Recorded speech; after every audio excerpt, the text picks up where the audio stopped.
Today I've been absolutely dominated by work, so I'm probably going to make this a one-take video. I may not, I'm not sure. Either way, swamped by work, working all day, had two lectures at the beginning of the day. First was English, second was history, and that's the bulk of the work that I've got at the moment. For English, I'm doing Sappho this week. For history, I have to write a research proposal because part of our summative assessment for our history foundation course is this it's a wiki project. So in groups we construct a wiki around historical topic or theme or question, and it's basically that. So the research proposal is in relation to that. Everyone in the group has to come up with their own proposal about what they think that we should base the wiki project on, and it has to be based around the three main areas of why is the question important, how feasible is discovering an answer to this question, and what existing debates are there. All well and good, and then you're told you can do anything. That's terrifying. You have literally the entire world open to you and all of human history, and they say, yep, just do something.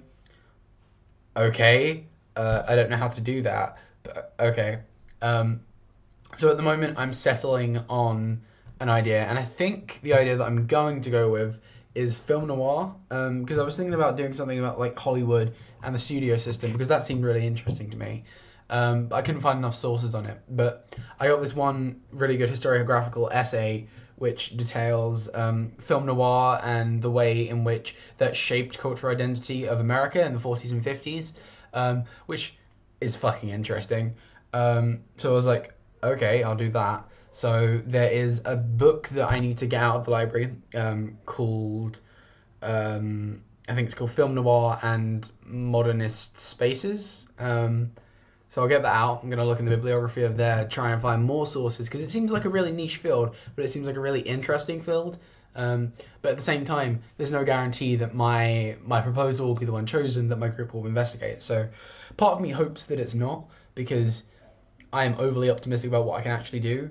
But part of me obviously is like, oh shit, I want to do this because it's interesting and it's great. So why wouldn't you do it?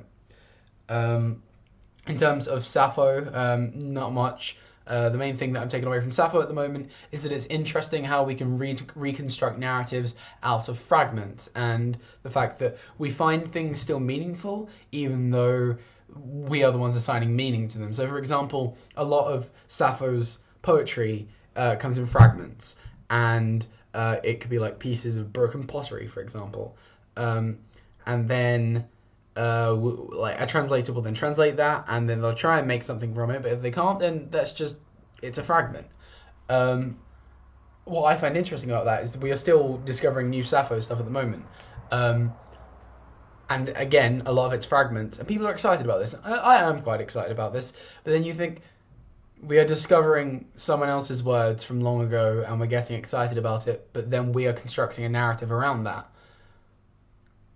Why are we ascribing such special importance to the words of people just because we think they're ascribed to certain people? And I don't know. I'm interested in that, but at the moment, I'm too busy to think about it. So I'm going to go write a research proposal about film noir and the way that shaped America and reflected America, and you are going to disappear and give me thoughts on films, maybe, or something else. Goodbye.